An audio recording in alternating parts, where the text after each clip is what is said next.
بسم اللہ الرحمن الرحیم. ناظرین آپ دیکھ رہے ہیں پروگرام بیلاگ. میں ہوں آپ کا میزبان ڈاکٹر عرفان. ملک میں سینٹ انتخابات کی گہما گہمی ہے. اپوزیشن جماعتیں اپنے امیدواروں کو کامیاب کرنے کے لیے تگ و دو کر رہی ہیں، جبکہ حکومتی جماعت کا یہ دعویٰ ہے کہ وہ سینٹ الیکشن میں بہت بہتر پوزیشن کے ساتھ سامنے آئیں گے اور اپنا چیئرمین سینٹ سمیت جو میجورٹی ہوگی وہ لانے میں کامیاب ہو جائیں گے. دیکھنا یہ ہے کہ کیا اپوزیشن جماعتیں آپس میں اتحاد و اتفاق قائم رکھ سکیں گی، کیونکہ سیاسی پنڈتس کا یہ کہنا ہے کہ یہ سینٹ الیکشن ہی ڈائریکشن سیٹ کرے گا. اگر اپوزیشن جماعتیں یونائٹ ہوئیں، سیٹ بیک ہوا تو اس صورت میں حکومت کے لیے پریشانی ہو سکتی ہے. لیکن اگر اپوزیشن اراکین خفیہ یا اوپن بیلٹنگ جس طرح بھی یہ الیکشن ہوا، انہوں نے اگر حکومتی پلڑے میں اپنا ووٹ ڈالا تو اپوزیشن کی جو تحریک ہے وہ نہ صرف کمزور ہوگی بلکہ اس کے دم توڑنے کے بھی امکانات موجود ہیں، کیونکہ اپوزیشن جماعتوں نے اس کے سینٹ الیکشن کے بعد 26 مارچ کو اسلام آباد لانگ مارچ کی طرف اعلان کیا ہے. اگر یہ سینٹ انتخابات اپوزیشن کے باہمی اعتماد میں اگر کہیں بھی کوئی رکاوٹ آئی، ایک دوسرے سے لیڈرشپ کا اعتماد اٹھا، اپنے امیدواروں پی ڈی ایم نے اپنے امیدواروں کی اگر سپورٹ نہ کی، اس صورت میں 26 مارچ کو ہونے والا مارچ ناکام ہونے کا خدشہ موجود ہے. دوسری طرف جو امپورٹنٹ ڈیولپمنٹ ہیں کہ سینٹ الیکشن خفیہ بیلٹنگ کے ذریعے ہو یا اوپن ہو، اس حوالے سے سپریم کورٹ میں سماعتیں جاری ہیں، لیکن تاحال کوئی حتمی فیصلہ نہیں کیا گیا. آئین کے آرٹیکل 226 کے تحت وزیر اعظم اور وزرائے اعلیٰ کے علاوہ تمام انتخابات آئین کی روشنی میں سیکرٹ ہونا ضروری ہیں. بہرحال دیکھنا یہ ہے کہ سوموار کے دن اس پہ کیا ڈیولپمنٹ ہوتی ہے، اس حوالے سے آگے جا کے بات کریں گے. لیکن یہاں ہم ایک شارٹ سا بریک لیں گے. بریک کے بعد جب ہم واپس آئیں گے تو ہم اس ساری چیزوں پہ بات کریں گے. ہمارے ساتھ امپورٹنٹ مہمان موجود ہوں گے، ہمارے ساتھ رہیے گا. ناظرین، سینٹ الیکشن کے حوالے سے جو سب سے بڑی اور دلچسپ خبر یہ ہے کہ پی ڈی ایم کی طرف سے، کیونکہ یوسف رضا گیلانی صاحب کا متفقہ طور پہ نام آیا اسلام آباد سے، اور اب آصف علی زرداری صاحب ذاتی طور پہ متحرک ہوئے ہیں. خبریں آئی ہیں کہ وہ یوسف رضا گیلانی صاحب کی جیت کے لیے پوری کوشش کر رہے ہیں. اور اگر یوسف رضا گیلانی سینٹ کا الیکشن جیتتے ہیں اور پی ڈی ایم کے آگے وہ متفقہ امیدوار رہتے ہیں چیئرمین سینٹ کے لیے، تو یہ صورتحال اتنی غیر معمولی نہیں ہوگی. اس کو حکومتی جماعت کسی صورت نظر انداز نہیں کر سکتی. ہمارے ساتھ پاکستان پیپلز پارٹی کی سینئر رہنما شیلہ رضا موجود ہیں. ان سے جانتے ہیں کہ ان کے پاس اس حوالے سے کیا اطلاعات ہیں. آپ کے وقت کا بہت شکریہ، آپ نے ہمیں ٹائم دیا. سب سے پہلا میرا یہ سوال ہے کہ پی ڈی ایم کا جو اس وقت تک کا جو سب سے بڑا جوائنٹ وینچر سینٹ الیکشن کی طرف کے حوالے سے دیکھنے کو مل رہا ہے، وہ یوسف رضا گیلانی صاحب کا متفقہ طور پہ امیدوار سامنے آنا ہے. اب کتنی پرعزم ہیں کہ یہ سیٹ پی ڈی ایم جیت جائے گی، اور جیتنے کے بعد کا اگر کوئی لائمل اس وقت ڈسکس ہو رہا ہے تو اس پہ وضاحت کیجیے گا. دیکھیے، کسی بھی سیٹ پہ کھڑا کرنا یہ ہمارا جمہوری حق ہے، اور یوسف رضا گیلانی کو پی ڈی ایم نے نامینیٹ کیا ہے، اور جب تک الیکشن نہیں ہو جاتے، اب ہر پارٹی اس مقام پہ آ گئی ہے تو اس کو یہی کہنا ہے کہ جیت ہماری ہے، ٹھیک ہے نا. اور یوسف رضا گیلانی صاحب جو ہے، ان کے نامینیشن پر بھی آبجیکشن آیا، جو کہ اوپوننٹ کا جمہوری حق تھا، اور الحمدللہ وہ کلیئر بھی ہوا. اب ہم یہ سمجھتے ہیں کہ انشاءاللہ یوسف رضا گیلانی جو ہے ایک آئیڈیل کینڈیڈیٹ ہے ہماری نظر میں، اور لوگ کو اپنی پارٹی لائن سے اچھا، یہ بتائیے گا کہ کچھ اسلام آباد کے جو پاور سرکلز ہیں، حکومتی پولیٹیکل لوگ ہیں، وہ یہ تجزیہ دے رہے ہیں کہ نون لیگ یوسف رضا گیلانی صاحب کو ووٹ نہیں دے گی. اس حوالے سے آپ کے پاس کیا اطلاعات ہیں؟ کیونکہ آپ لوگ کہہ رہے ہیں خفیہ بیلٹنگ ہو، پتہ بھی نہیں لگے گا کہ کس نے دیا کس نے ووٹ نہیں دیا اگر یہ خفیہ ہی رہتی ہے. تو آپ لوگوں کی ویسے جو انڈرسٹینڈنگ ہے وہ کیا، آپ کیا سمجھتی ہیں، آپ کا ذاتی خیال کیا ہے کہ کیا پی ڈی ایم کی ساری جماعتیں پوری کوشش کریں گی؟ اچھی بات ہے، جو بھی پی ڈی ایم جو ہے اس کا جو طریقہ کار ہے، اگر اس پہ جو ہے یوسف رضا گیلانی کو ووٹ نہیں مل سکا تو پھر پتہ چل جائے گا لوگوں کو کہ کس کی پارٹی کتنی اسٹرانگ ہے. اور جبکہ ایک تاریخی اسٹرگل ہو رہی ہے، اور اس میں اگر کوئی ایک پارٹی کے لوگ فیئر نہیں ہے تو پھر ظاہر ہے کہ اس پہ تجزیہ کیا کریں گے کہ آیا وہ فیئر نہیں ہے، یا پارٹی کی پالیسی تھی، یا وہ اپنے فیصلے لے رہے تھے. یہ سب چیزیں دیکھیں، یہ سیاسی عمل ہے، اور اس میں رائٹ ہے ووٹر کا کہ وہ کسی کو بھی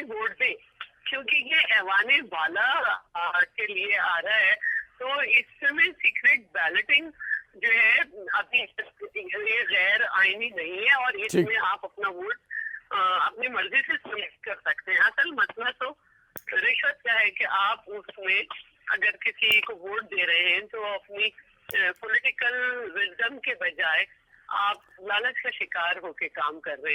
اصل مسئلہ یہ ہے کہ اس وہ نہ کریں. ادروائز پھر ہم یہی سمجھیں گے کہ آپ سے آخری سوال, لیکن بڑا امپورٹنٹ سوال. تجزیہ کار یہ بھی کہہ رہے ہیں کہ Senate election P D M کی رائیں جدا کر دے گا, اور جیسے آپ نے بھی کہا کہ اگر نون لیگ ساتھ نہیں دے گی تو آپ کو سوچنا پڑے گا. تو اس صورت میں 26 مارچ والے مارچ کا کیا ہوگا؟ دیکھیے ہم جو ہے نا وہ یہ سمجھیں گے کہ نون لیگ کے لوگ اس کے ساتھ نہیں ہیں, لیکن مارچ تو پھر بھی ہوگی کیونکہ عوام جو ہے وہ تو پریشان ہے. اگر کچھ لوگ اپنا ضمیر کے حساب سے, ان کے پاس کوئی کرائٹیریا نہیں ہے اس وقت گورنمنٹ کو سپورٹ کرنے کا, عوام کو کوئی ایک ریلیف گورنمنٹ نہیں دے سکی ہے, تو اس میں اپوزیشن پارٹیز میں اگر کوئی ایسا رزلٹ دیکھنے میں آتا ہے تو پھر ہمیں یہ سمجھ آ جائے گا کہ کس پارٹی کی گرفت اپنے ایم پی ایس سے کمزور ہو گئی ہے. لیکن عوام میں کمی ہوئی نا, عوام آج دستا میں بھی فیصلہ دے رہے ہیں, پشین میں ان کے خلاف فیصلہ دیا ہے, اور کراچی میں ٹھیک ہے پیپلز پارٹی کی سیٹ تھی لیکن پی ٹی آئی اپنا ہدف نہیں حاصل کر سکی جو اس نے پہلے دوسرے نمبر پہ ہونے کے بعد حاصل کیا تھا. بہت شکریہ شعلہ رضا آپ کے قیمتی ٹائم کا. ناظرین ہمارے ساتھ شعلہ رضا موجود تھی جنہوں نے یہ اس چیز پہ زور دیا کہ پی ڈی ایم کو احتیاط کرنا ہوگا, یونٹی میں رہنا ہوگا تاکہ وہ اپنے امیدواروں کو کامیاب کرے. ادروائز یقینی طور پہ جو لیڈرشپ میں ایک نو کانفیڈنس آئے گا ایک دوسرے کے حوالے سے, وہ پی ڈی ایم کو نقصان دے سکتا ہے. اور اس کا میں یہ سمجھتا ہوں کہ عملی نمونہ سینٹ الیکشن میں ہمیں نظر آئے گا کہ کیا پی ڈی ایم کی تمام جماعتیں سنسریٹی کے ساتھ ایک دوسرے کو ووٹ دیں گی, یا ماضی کی طرح ان کے جو باہمی اختلافات ہیں وہ اندرون خانہ ایک دوسرے کو نقصان پہنچائیں گے. ایک امپورٹنٹ سٹوری جو میں آپ کے ساتھ شیئر کروں, سمجھوتا ایکسپریس کا سانے جسے یقینی طور پہ ہم سب جانتے ہیں, ایک افسوسناک سانے تھا, اور اس میں جو نیشنل انویسٹیگیشن ایجنسی تھی انڈیا کی, اس نے 4 لوگوں کو اس میں حراست میں لیا تھا, جس میں سوامی اسیم آنند اور اسی طرح کمال چوہان, رجندر چودھری اور لوکا شرما تھے. ان 4 لوگوں کو نیشنل انویسٹیگیشن ایجنسی نے انویسٹیگیٹ کیا, ان کے جو ثبوت تھے وہ سامنے آئے. کمال چوہان جو آر ایس ایس کا ایکٹیوسٹ تھا, اس نے اپنے بیان کے دوران یہ کہا کہ انہوں نے یہ بم سمجھوتا ایکسپریس میں پلانٹ کیا تھا. لیکن کیونکہ وہاں آر ایس ایس کا انفلوئنس ہے, آر ایس ایس اپنی عدالتوں پہ اثر انداز ہوتی ہے, اس طرح کے تمام تر شواہد ہونے کے باوجود آر ایس ایس نے دباؤ ڈالا عدالت پہ اور ان 4 لوگوں کو رہا کر دیا گیا. اور اس سے پہلے بھی اگر ہم دیکھیں تو اپریل 2018 میں جو مکہ مسجد بلاسٹ کے جو ملزمان تھے 11 لوگ, ان کو بھی بی جے پی کے شدید دباؤ کے تحت عدالت نے ریلیز کر دیا تھا. اس ساری صورتحال سے ایک چیز واضح ہو رہی ہے کہ ہندوستان میں جو عدالتی نظام ہے وہ پوری طرح آر ایس ایس نے اپنی مٹھی میں جکڑا ہوا ہے, اور وہ کوئی ایسا کام, کوئی ایسا عدالتی فیصلہ نہیں ہونے دیتے جہاں میرٹ پہ کام ہو رہا ہو, وہ اس کو روکتے ہیں. اور ان کی پوری کوشش ہوتی ہے کہ وہ تمام ملزمان جو مسلمانوں کے خلاف قتل و غارت میں ملوث ہیں, چاہے وہ بابری مسجد کا معاملہ ہو, چاہے وہ مکہ مسجد کا ہو, چاہے وہ اجمیر شریف پہ حملے کا ہو, یا اب سمجھوتا ایکسپریس کے معاملے کا ہو, اس ساری صورتحال میں ہندوتوا گروپ نے, آر ایس ایس نے, بی جے پی نے پورے ہندوستان کے عدالتی نظام کو یرغمال بنا دیا ہے. اور یہ دہشت گرد ریلیز ہو گئے ہیں, جو کہ میں سمجھتا ہوں کہ ایک بہت بڑا ہندوستان کے عدالتی نظام پہ سوالیہ نشان ہے. ناظرین ہم چھوٹا سا بریک لیں گے, بریک کے بعد جب واپس آئیں گے تو ہمارے ساتھ دوسرے مہمان موجود ہوں گے اور گفتگو کا سلسلہ جاری رہے گا, ہمارے ساتھ رہیے گا. ویلکم بیک ناظرین, ہم بات کریں گے سینٹ الیکشن کے حوالے سے. سینٹ الیکشن کا طریقہ کار کیا ہوگا؟ اب تک کنفیوژن ہے, کورٹ میں یہ معاملہ چل رہا ہے, سپریم کورٹ میں اس کی سماعتیں جاری ہیں, لیکن تاحال کوئی حتمی فیصلہ نہیں ہو سکا کہ کیا سیکرٹ بیلٹنگ والا معاملہ ہی رہے گا یا اوپن شراف ہینڈ کی طرف بات جائے گی. جو حکومتی جماعت کا موقف ہے کہ کیونکہ اراکین بکتے ہیں, پیسے لیتے ہیں, پچھلے دنوں ایک ویڈیو بھی سامنے آئی, اور اس ویڈیو کے بعد حکومت نے کہا کہ یہ ہمارا جو دعویٰ تھا لوگوں کے بکنے کا, یہ اس کا ایک ثبوت ہے, اور اس کی روشنی میں हुकूमती जमात ये चाहती है कि अदालत इस चीज़ का फ़ैसला करे कि ये जो सीक्रेट बैलेटिंग है इसको ख़त्म किया जाए और ओपन शो ऑफ हैंड के ज़रिए सेनेट इलेक्शन किए जाएँ ताकि जो ख़रीद फ़रोख्त का मामला उसको रोका जा सके। लेकिन सुप्रीम कोर्ट में अब तक होने वाली जितनी समातें हैं उसमें हमने ये चीज़ नोट की कि जो दलाइल दिए गए उसमें अक्सरियत यही थी कि ये कोई हतमी तौर पे नहीं कह सकता कि सीक्रेट बैलेटिंग ख़त्म होने के बाद हॉर्स ट्रेडिंग नहीं होगी, लोगों की खरीदो फरोख्त नहीं होगी। आइन के आर्टिकल 2 to 6 के तहत वज़ीर आज़म और वज़राए आला के अलावा जितने भी इलेक्शंस हैं वो सीक्रेट रायदही के तहत होंगे, उसमें ओपन बैलेटिंग का मामला नहीं है। जो दलाइल हमने सुने उसमें भी यही कहा गया कि आइन वोट डालने वाले की शनाख्त ज़ाहिर करने की इजाज़त नहीं देता। तो ये बुनियादी तौर पे एक अहम नुक्ता है। सेनेट इलेक्शन सर पे हैं, 3 मार्च उसकी तारीख़ है। क्या होगा एक कन्फ्यूजन का मामला है, आने वाले दिनों में इसके का फ़ैसला यकीनी तौर पे हो जाएगा। लेकिन इसमें आइनी तौर पे पेचीदगी क्या है, इस पे बात करने के लिए हमारे साथ मुल्क के मारूफ कानूनदान साबिक अटॉर्नी जनरल इरफान कादिर साहब मौजूद हैं। सर, आपके वक्त का बहुत बहुत शुक्रिया। आपसे ये जानना चाहूँगा सर कि हुकूमत का ये मौक़िफ़ है कि ये हम इसलिए करना चाहते हैं जो सदारती रेफरेंस है ताकि हॉर्स ट्रेडिंग को रोका जा सके, लेकिन सुप्रीम कोर्ट ने कहा कि ओपन बैलेटिंग से भी ज़रूरी नहीं है कि ये मामला कंट्रोल किया जा सकता है। आप क्या देखते हैं सर, कानूनी पेचीदगियाँ कितनी हैं? क्या ये इस सेनेट इलेक्शन से पहले हो पाएगा? आपका अपना तजर्बा क्या कहता है, कानून क्या कहता है, इस हवाले से बताइएगा। इसमें कतन कोई भी कानूनी पेचीदगी नहीं है, मामला बड़ा सिंपल है जी। सुप्रीम कोर्ट के पास जो रेफरेंस है आर्टिकल 186 के नीचे जी। वो हरगिज ये रेफरेंस नहीं है कि सुप्रीम कोर्ट जो है वो कोई रोल प्ले करे कि ये हॉर्स ट्रेडिंग वगैरह ये रोकी जाए। ये सुप्रीम कोर्ट का काम ही नहीं है 186 के नीचे। जी। 186 के नीचे तो उस सूरत में सुप्रीम कोर्ट की जरूरत पड़ती है जब कोई तशरीह तलब मामला हो और जिस पे जब बहुत कोई डिस्प्यूट हो तो उसकी तशरीह जो है वो सुप्रीम कोर्ट से कराई जाए। आर्टिकल 226 जो है उसमें कोई डिस्प्यूट है ही नहीं और वो कोई तशरीह तलब मामला भी नहीं है। वो 226 जो है वो बिल्कुल क्लियर है, जो कहता है कि आइन के नीचे जो इंतखाबात हैं वो सीक्रेट बैलेट से होंगे, उसमें कोई दूसरी राय पॉसिबल ही नहीं है। ठीक। तो लिहाजा सुप्रीम कोर्ट में अगर इस तरीके से वो उन्होंने सवाल बनाने की कोशिश की है कि सुप्रीम कोर्ट तशरीह में उसकी तरमीम कर दे आइन का कोई प्रोविजन, तो वो सुप्रीम कोर्ट नहीं कर सकता, क्योंकि तरमीम का तरीका जो है वो पार्लियामेंट के जरिए होता है और पार्लियामेंट को इख्तियार है आर्टिकल 239 के नीचे कि वो अगर तरमीम करना चाहे तो कर सकती है। तो मेरे नजदीक तो ये सारी चीज में कोई ऐसी कानूनी पेचीदगी नहीं है। ठीक। तो जी फरमाइए। तो सर, आप क्या समझते हैं कि इसका मतलब ये है कि जो हुकूमती ख्वाहिश है वो तरमीम कौमी असम्बली से करवाए बगैर कोई और रास्ता नहीं है ओपन शो ऑफ हैंड के जरिए इलेक्शन करने का? जी बिल्कुल, यानी अपेरेंटली लग ही रहा है कि हुकूमत बहुत खदशे का शिकार है कि जैसे कि हुकूमत के जो मेंबरान हैं जी, उनके बिकने का, यानी जो भी इलेक्शन लड़ने जा रहे हैं सेनेट का, तो उनके बिकने का बहुत, यानी उनके जो वोटर्स हैं ठीक, उनके बिकने का बहुत चांस है। ठीक। तो लिहाजा वो इस तरह की इस चीज को रोकने के लिए कुछ कोशिश नजर आ रहे हैं। लेकिन ये जो जमहूरी निज़ाम है सारी दुनिया में, उसमें जो सैंक्टिटी ऑफ सीक्रेट बैलेट है ठीक, वो एक बेसिक फीचर है दुनिया में जमहूरियत का। ठीक। तो अगर ये चीज अगर आप निकाल दें और ये सीक्रेट बैलेट जो है इसकी सीक्रेसी जो है वो खत्म कर दें, ठीक। तो फिर आप समझें कि आपने जमहूरियत को ही दुनिया से खत्म कर दिया। तो ये इतना बेसिक फीचर है कि न सिर्फ के दुनिया में बल्कि पाकिस्तान में भी जितने भी इलेक्शंस आज तक सेनेट के वो सीक्रेट बैलेट से हैं, इसमें कोई उबाम है ही नहीं। तो इस तरह का इकदाम पार्लियामेंट भी नहीं करेगी कि इसको सीक्रेट बैलेट को ही खत्म कर दे। सीक्रेट बैलेट नहीं खत्म किया जा सकता। ठीक सर, बेहतरीन। लेकिन हमने अमूमन देखा सर कि मुख्तलिफ ऐसे जो वीडियो सामने आ गई हैं पिछले दिनों, जिसके बाद हुकूमत ने ये अपना मौक़िफ़ थोड़ा ज़्यादा मजबूत किया कि ये हमारे पास एविडेंस हैं, इन एविडेंस की रोशनी में सुप्रीम कोर्ट देखे कि क्या इस तरह पैसे लिए जा रहे हैं, अरकान असम्बली ने पैसे लेके वोट बेचे हैं अपने। तो क्या इस स्पेशल सूरत में कोई ऐसी सुप्रीम कोर्ट के पास कोई अथॉरिटी है कि वो इस तनाज़र को देखते हुए कि जो रिसेंटली वीडियोज़ वगैरह आई हैं, हुकूमती मौक़िफ़ है कि लोग बिक रहे हैं, पैसे चल रहे हैं, इस सूरत में कोई स्पेशलिटी है या कोई कानूनी ऑप्शन नहीं है, जैसे आपने पहले भी जिक्र किया? देखिए, मैं फिर वही रिपीट करूंगा कि सीक्रेट बैलेट जो है इस पे सारी दुनिया में इस वक्त कंसेंसस है कि किसी भी निज़ाम का यानी इलेक्शंस का या वोटर का जो हक है वो है कि वो किसी को ना बताए कि उसने वोट किसको डाला है, और इसी में फायदा है। और अगर चंद लोग जो है उस हक को मिसयूज करते हैं तो उसका मतलब ये नहीं है कि आप तमाम लोगों से वो हक छीन लें।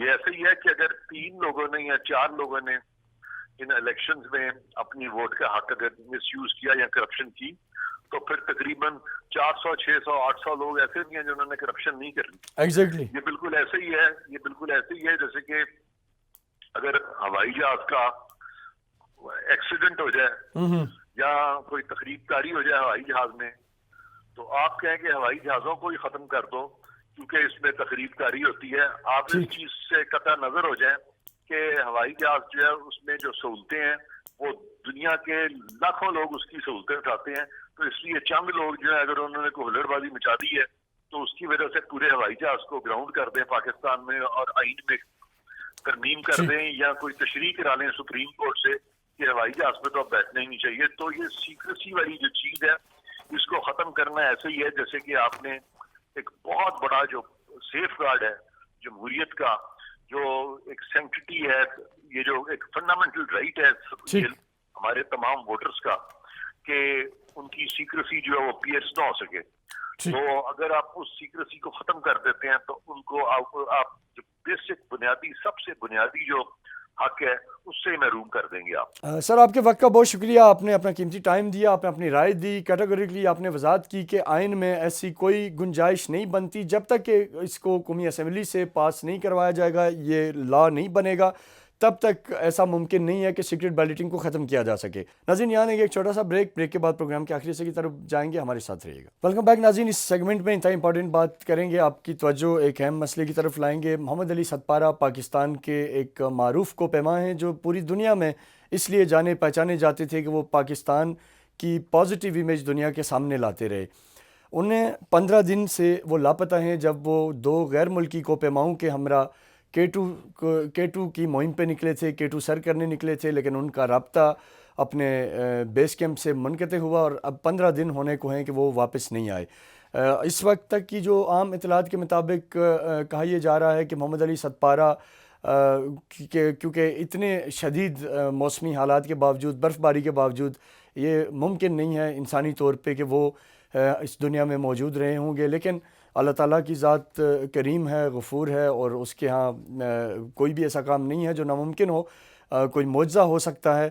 उनकी फ़ैमिली क्या सोच रही है इस हवाले से हमारे साथ मौजूद हैं मोहम्मद अली सतपारा के फ़र्जंद साजिद अली सतपारा, उनसे जानते हैं कि क्या उनकी क्या उम्मीदें हैं और वो क्या देख रहे हैं, और जो ऑपरेशन हमारी अफ़वाज पाकिस्तान की तरफ से उनको रेस्क्यू करने के लिए शुरू किया गया उससे वो कितने मुतमईन हैं और कौन सी एफ़र्ट्स हैं जो वो समझते हैं कि हुई हैं और क्या मज़ीद होना ज़रूरी है। हमारे साथ मौजूद हैं साजिद अली सतपारा साहब, आपके वक्त का बहुत बहुत शुक्रिया। सबसे पहले तो पूरा पाकिस्तान आप देख रहे हैं, सोशल मीडिया पे हर जगह आपके वालिद के लिए लोग दुआ कर रहे हैं, अल्लाह ताला से दुआ कर रहे हैं कि कोई मौजज़ा हो और वो हम में बखैर व आफ़ियत वापस लौट आएँ। तो मैं अब उनकी ज़िंदगी के हवाले से कुछ चीज़ें आपसे जानना चाहूँगा कि साजिद अली सतपारा की क्या जो इस तरह की ज़रा एक बहुत बड़े मोटिवेशन, बड़े हौसले वाले बंदे का काम है K2 जैसे पहाड़ को सर करना, दुनिया की बड़ी चोटियों पे को सर करने का जज्बा रखना, तो वो ये किस ऑब्जेक्टिव के तहत किया करते थे? आपसे जब वो बात करते थे तो वो आपको क्या पैगाम देते थे कि मैं ये सारी चीज़ें क्यों कर रहा हूँ, मेरा ऑब्जेक्टिव क्या है?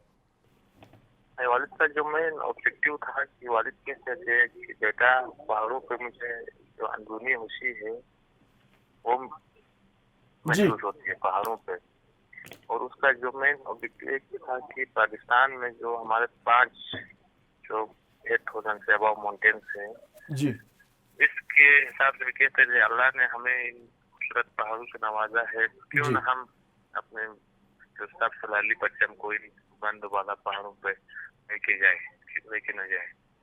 इस पेशेंट से भी वालिद का वो था, और वालिद का एक फिक्री लगाव भी था पहाड़ों से ना, पहाड़ों से कुछ फिक्री लगाव था, और अक्सर घर में इतने खुश नहीं होते थे जितने पहाड़ों को खुश होते थे जब हम पहाड़ों पर चढ़ने के लिए जाते थे, क्योंकि वालिद के साथ 3 सालों से क्लाइंबिंग पार्टनर काम कर रहा था मैं 2018-19-20।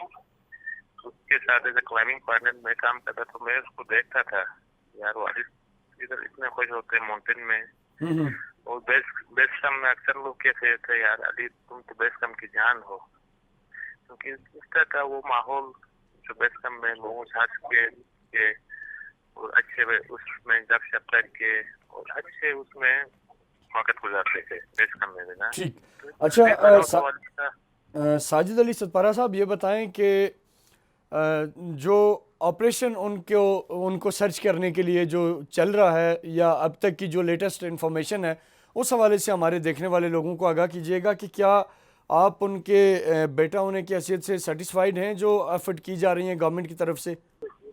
हाँ बिल्कुल सेटिस्फाई हूँ। पाक आर्मी, हमारी जो पाक आर्मी है और जो अस्करी एविएशन के जो पायलट हैं और दूसरे जो हमारे जीडी गवर्नमेंट, पाकिस्तान गवर्नमेंट और सीएनए कमांडर अपने अपने और भरपूर कोशिश की, क्योंकि ये नामुमकिन काम था कि 8,000 से ऊपर किसी बंदे को ढूंढना, ये मेरे ख्याल में भी एक नामुमकिन काम है जी, क्योंकि ये एक डिफिकल्ट वो है और डेड जोन में वो मौजूद थे ऊपर, उधर वो उतनी हाई 8,000 पे हेली फ्लाई नहीं कर सकता था।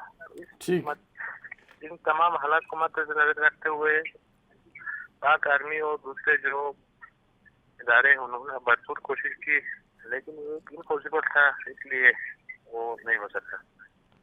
तो अब तक की लेटेस्ट इन्फॉर्मेशन क्या है सर? आप क्या समझ रहे हैं कि ज़ाहिर है जो इतनी हाइट पे और इस तरह की बर्फ़ में, शदीद सर्दी में यकीनी तौर पे बड़ा मुश्किल है कि सर्वाइव करना, लेकिन आप क्या समझ रहे हैं, क्या अब इस चीज़ के इम्कानात कम हैं कि हम ये उम्मीद रखें कि मोहम्मद अली सतपारा साहब हम में वापस आएंगे, या आपकी क्या इस हवाले से जो लोकल लोगों से बात हो रही है या जो आप वहाँ के माहौल को समझते हैं उसमें आप क्या देख रहे हैं? नहीं, क्लाइंबर्स मैं ये समझता हूँ कि 8,000 से ऊपर -50 अबाव एक्सट्रीम टेम्परेचर और विंड चिल और हाई विंड की वजह से उनका सर्वाइवल तो एक कुछ 10 घंटों से ज्यादा पॉसिबल नहीं था उस वक्त ही, और उसके बाद ऊपर हाई एल्टीट्यूड में उनकी सर्चिंग भी बहुत डिफिकल्ट है क्योंकि हाली फ्लाई नहीं कर सकता 8,000 में, और उस तक के कई और सर्कमस्टेंसेस है कि जिसके वजह से ये एस्टिमेशन नामुमकिन था एक हिसाब से, लेकिन कौम और पाकिस्तानी अवाम की दुआओं और उसकी जी अल्लाह ताला अपना ज़रूर कोई मौज़ा दिखाएगा। हमें यकीन है कि अल्लाह ताला करम करेगा, वो बखैर आफियत लौटेंगे, या फिर ज़ाहिर शहादत का जो आला रुतबा है जो किसी का नसीब होता है, अल्लाह ताला वो उनको अता फरमाए। आखिरी सवाल आपसे साजिद साहब कि ज़ाहिर हमने ये देखा है कि जितने लोग ज़िंदगी में अपने मुल्क के लिए कुछ कर रहे होते हैं, पॉजिटिव जज्बे के साथ कर रहे होते हैं, उन्हें बड़ी मुश्किलात दरपेश आती हैं। उमूमन हमारी रियासत ज़िंदा होते हुए सोई होती है, उन्हें अच्छे लोग, काम करते लोग बड़े कम नज़र आते हैं।